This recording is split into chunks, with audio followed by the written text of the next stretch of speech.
വൈറലാവാൻ വേണ്ടി എന്തും കാട്ടിക്കൂട്ടുക, എന്തും കാട്ടിക്കൂട്ടണ ഒരു രീതിയായിട്ട് മാറിയിരിക്കുക. നിങ്ങൾ എന്തും കാട്ടിക്കൂട്ടിക്കോ, അത് നിങ്ങളെ ആണെങ്കിൽ നിങ്ങളുടെ ലൈഫ് വെച്ച് കളിക്കുക, നിങ്ങളുടെ ശരീരം വെച്ച് കളിക്കുക, എന്താ വെച്ചാൽ കാണിച്ചാൽ പ്രശ്നമില്ല. മറ്റുള്ളവൻ്റെ മുതുകത്ത് കയറി കളിക്കേണ്ട ആവശ്യമില്ല. ഒരാളെ കൊന്നിട്ട് പിന്നെയും ന്യായീകരിക്കാൻ നിൽക്കുക. ഇന്നലെ ഈ വാർത്ത കേട്ടപ്പോൾ വിഷമം എന്ന് പറഞ്ഞാണല്ലോ സത്യം പറഞ്ഞ. കാരണം ആ വീട്ടിൽ കറക്റ്റായിട്ട് അറിയുന്നുണ്ട്. കാരണം അയാളൊന്നും ചെയ്യുന്നില്ല അവിടെ. അവിടെ ആ ബാഗ് ഇങ്ങനെ പിടിക്കുന്ന, അവിടെ ഈ ബാഗ് പിടിക്കുമ്പോൾ നമ്മളിങ്ങനെ ആക്കും. ചിലപ്പോൾ ആ ബാഗ് ഇങ്ങനെ പൊക്കുകയാണ് ചെയ്യുന്നത്. അതായത് അയാളിങ്ങനെ മുട്ടുന്നും കൂടിയില്ല. ആ മുട്ടാൻ വേണ്ടി നിന്ന് കൊടുക്കുമ്പോൾ അങ്ങോട്ടാണ് നമുക്ക് മുട്ടുന്നത്. തിരിച്ചടിക്കാഞ്ഞത് ഞാൻ പറയില്ല, ഈ ഒരു സ്ത്രീയുടെ പ്രശ്നം, അതായത് അയാളുടെ പ്രശ്നമാണ്. ഈ സ്ത്രീക്ക് അടി കൊടുക്കാത്തത്. ശരിക്കും തിരിഞ്ഞൊരു പെടയാണ് കൊടുക്കേണ്ടത്. അത് അയാളുടെ മാന്യത.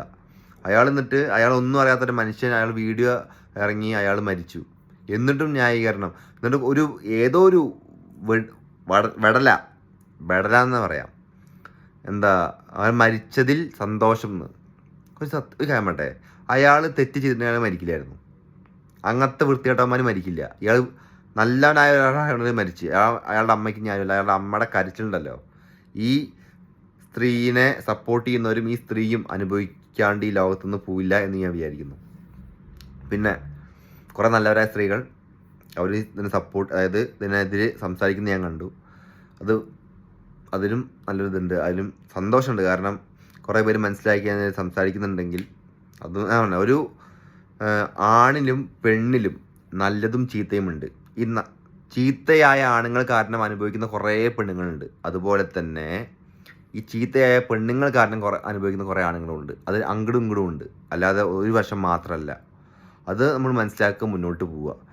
ഇങ്ങനത്തെ ഒരു ഗതി വരാണ്ടിരിക്കട്ടെ എന്ന് മാത്രമേ പറയാനുള്ളൂ. കാരണം പേടിയാണ്. ഇനി ബസ്സിലൊക്കെ യാത്ര ചെയ്യുമ്പോൾ ബസ് വേണമെങ്കിൽ ഇനി രണ്ടായിട്ട് തിരിക്കേണ്ടി വരും.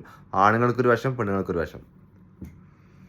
അല്ലാണ്ട് എനിക്ക് തോന്നുന്നില്ല നമ്മുടെ നാട് നന്നാവില്ല. നമുക്ക് പുരുഷനല്ലേ മരിച്ചത്. അതുകൊണ്ട് ഇപ്പം ഈ സോഷ്യൽ മീഡിയയിൽ നടക്കുന്ന 2 ദിവസം ഉണ്ടാവും, അത് കഴിഞ്ഞു. ഇത് പറയാൻ തോന്നി അതുകൊണ്ട് പറയുന്ന.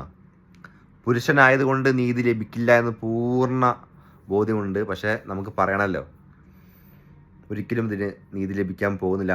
മരിച്ച ആ ഒരു മനുഷ്യന് നീതി ലഭിക്കില്ല എന്നാണ് എൻ്റെ ഒരു തോന്നൽ. കാരണം ഇതിങ്ങനെയാണ്. ഒരാൾ ഷാരോൺ മരിച്ചപ്പോൾ ഗ്രീഷ്മ റാങ്ക് ഹോൾഡറാണ്, നല്ല കുട്ടിയാണ്, മിടുക്കിയാണ് എന്ന് പറയുന്ന പോലീസുകാരുള്ള ഈ നാട്ടിൽ ഇതിന് നീതി ലഭിക്കുമോ? ഇല്ല. Thank you. ഇത്രേ പറയാനുള്ളൂ.